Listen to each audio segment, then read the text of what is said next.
E mërkura ishte afati fundit i subjekteve politike për të dërguar zyrtarisht listat me emrat e kandidatëve për zgjedhjet e përgjithshme të 11 majit pranë Komisionit Qendror të Zgjedhjeve. Zyrtarisht 11 subjekte zgjedhore kanë dorëzuar në KQZ emrat e 186 kandidatëve.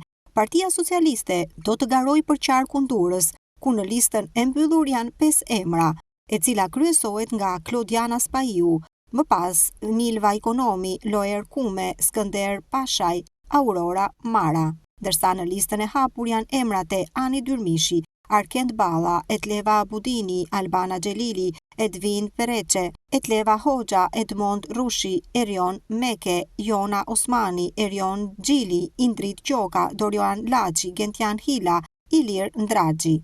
Partia Demokratike kandidon për qarkun Durrës me kandidatët e listës së mbyllur, të cilën e kryeson Oert Pyrybashi, për të vijuar me Gent Strazimirin, Manjola Luku, Artan Luku dhe Ikli Cara, ndërsa në listën e hapur renditen Edlira Harizi, Skënder Dika, Jola Hysenaj, Aulon Kalaja, Iliriana Kuçana, Arjan Ndoi, Anida Ulliri, Ilir Aznedari, Emir Vata, Shqyqyry Myrtollari, Petro Vokopola, Viola Kapidani, Pëllum Shullazi dhe Adriatik Hoxha.